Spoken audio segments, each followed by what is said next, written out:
Dreams do not have a filter that your normal, polite, waking self puts up.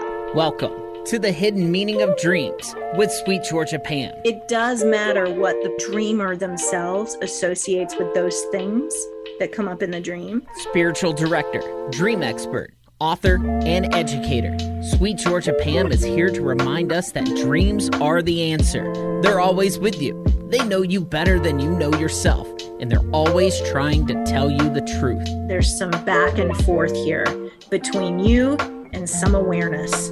And now your host, Melissa Carter.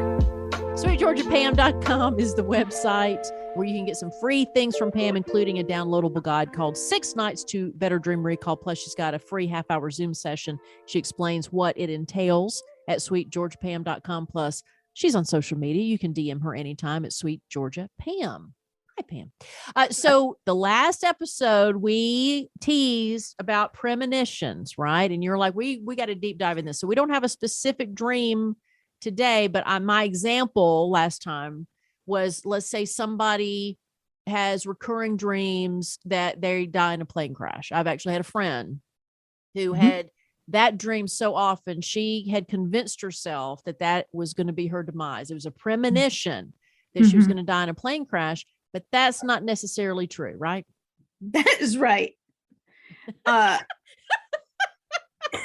The end of podcast. All right. Thanks for coming. SweetGeorgiaPam.com. I'm just kidding. No, I love when she does that because that means there's so much to cover. There is. You're trying to decide where to start. It's like, where do we go? Okay. So the first thing is we have to address the terrifying aspect that we have premonition dreams. That is legitimately terrifying. You brought up a great point. Most premonitions usually end up being bad. Yes. Right. I don't have these great dreams of, Princess Charming, in my case, comes along and we live happily ever after. And I think, oh, there's a premonition.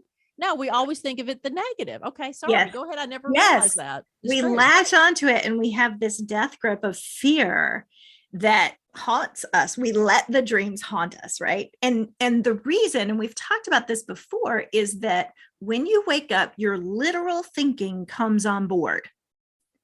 It's been asleep that whole time while your dreaming mind was throwing unfiltered ideas at you that are symbolic and metaphorical and important for you, but not important in a literal way. Now, I am going to get to dreams. The fact that some of our dreams do happen, we're going to get to that in just a second. Okay. But I want to soften the death grip, the white knuckling of oh my God, what if this is true? Like my friend who was terrified to get on a plane every time she had to because of those dreams.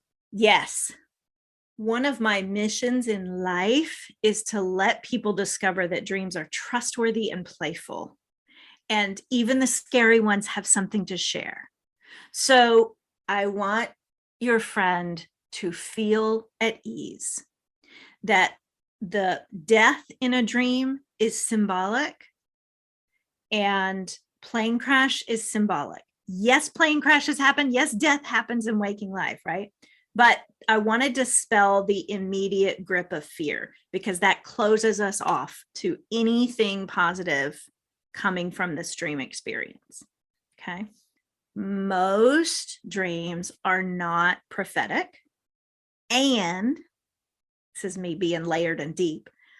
And prophetic dreams are more normal than we think they are. So what I mean by that is if you've had a dream that has come true, you're not the only one. It's actually because we have access to our unconscious, our personal unconscious mind. We also have access to the collective unconscious mind, which is on a cellular level, our shared humanity. And so some of that information does get through every now and again into our dream space, and it comes true.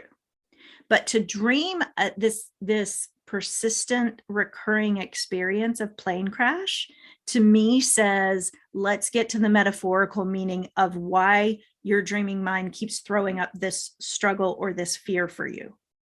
Okay. And the last interpretation is it means it's going to actually happen. That's the last place we go. Yeah. the first place we go is metaphorically what feels just like in our previous episode, where we talked about heights and instability. Yeah. Where do you feel that your big goals and dreams are going to drop out of the sky? And exploring, especially with a plane crash. So now I'm getting into the interpretation of a plane crash dream, but exploring the other thing that happens in a dream of a plane crash is it doesn't just hurt the dreamer, it hurts the people on board.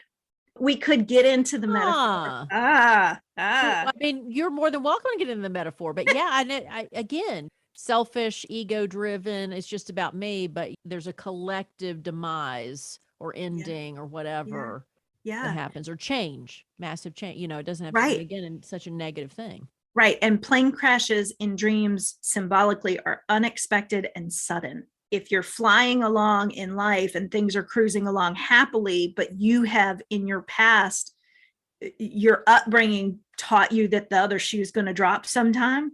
It's not always going to be good. Something bad's going to happen. Then if your life is going well, you might dream of a plane crash. Yeah. But we said this was going to be about premonition dreams. Yes, yes. And so there's fear of premonition dreams, which we've now unpacked. And then there are dreams that happen that freak you the hell out. That happened to me the first time. And it wasn't a terrible dream. The first time I had a premonition dream, I was with somebody and we were at a performance that we were looking at this performance, and there were all these dancers with this very unique color of green dresses. And they were spinning in circles. And so I just kept seeing flashes of this particular color of green fabric. And then these dancers invited us up on stage. So in the dream, we were all dancing with these performers who had these green dresses on. It's a weird dream. I woke up and I was like, okay, cool. Later that day, because of the job that I had, I worked with education. I worked with these local schools. We went to do this project that we were working on at a local school, and they were having an assembly.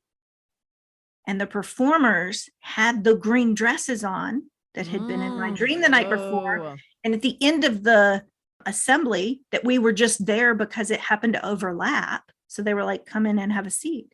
At the end of the assembly, the performers invited people to come out onto the gym floor and dance. Way. Yes. And this was before I really had like capitalized on like being a dream interpreter. I was just interested. I turned to my friend and I was like, I dreamt this. And she was like, cool. And I was like, no. You don't understand. You don't understand. I had a premonition. Wow. So my mind went to like, oh my God, I think I can tell the future. I think I'm supposed to sit with people and tell their future. Like I went off the deep end about it because I'm like, what does this mean about me that I can tell the future now? And maybe everyone. So I went overboard with it because the first time it happens, you can't make sense of it. Gosh, I'm trying to remember. The only premonition that I remember as you're speaking is when I was a kid and I had a dream that, gosh, which dog was it?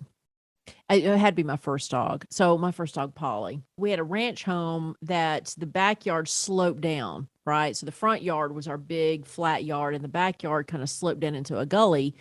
And she went to the top of the hill and threw herself off, basically committing suicide. Oh. And I remember waking up so upset because she was my little best friend. Because I mean, I'm literally like 5 years old. 5 or 6 years old. And a week later, she passed away. I remember being glad I had that dream because after that dream, like I spent all my free time with her, right? Because I thought, in my mind, I thought, oh, well, because she was old. So in my mind, I thought, if she is going to die soon, then I need to spend my time. And then a week later, she died. And I remember being so relieved.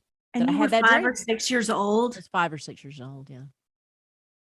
Oh, baby. Oh, Holly. That is. I hope she's at the Rainbow Bridge when I die. No, that's so rich. That's yes. such a rich experience for a 5 or 6 year old. Yeah. So I've been interested in dream work. And Pam, to me, you were different. Like when we started speaking about this stuff, I just love how you help people use dreams to heal themselves rather than just, I don't know, it's just this kind of flat to pick up a dictionary out of the bookstore and think that that actually tells you what your dream means. This is the final piece of the premonition story that I want to tell too, Melissa, and you've like laid it out perfectly. And that is that premonition dreams can be comforting when you trust them. So there's the fear perspective, and then there's the trust perspective of premonition. I'm either afraid that I'm going to have them, and I'm like, dreams, do not show me anything. Or I start to recognize that my dreams are on my side. And then I start to open up and go, okay, if you're going to show me something, I trust you. And you've just shared a beautiful experience of that, of when your literal mind comes online and you go, oh my God, my dog committed suicide. Is my dog unhappy? That's the literal brain is like, my dog is miserable. Yeah, right. Miserable. What have I done? That's the literal mind. Instead, if you see from this spiritual lens, which is where spiritual direction comes in for me, if you see from this spiritual lens that your dreams are on your side and that they're supporting you, and you can tap into the collective unconscious, well, then you wake up and you say, thank you, guide my choices today, and let's do what's right for the dog.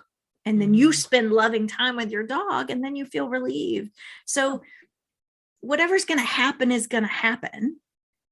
If you trust your dreams, then you can relax. If a premonition happens, what a blessing that you've gotten a glimpse of that collective nature. Whether it be a dog or a green dress. Yes. So my favorite quote from today is, dreams are trustworthy and playful. Pay attention to them and trust them. They're your friend, not your enemy, if you have a premonition. All right, sweetgeorgiapam.com is her website. She's got some free stuff on there for you. Also, Sweet Georgia Pam on social media. And please, please, please, we'd love to interpret your dream here on the air. So DM her on social media, Sweet Georgia Pam, or if you're watching on YouTube, you can always leave a description of your dream in the comments. We'll use it for a future show. All right, Pam, my friend, until next time. Sweet dreams, everybody. The content in this podcast is for entertainment and educational purposes only. Pam Muller is not a licensed mental health professional. If you or someone you know suffers from severe, persistent nightmares, please seek medical help.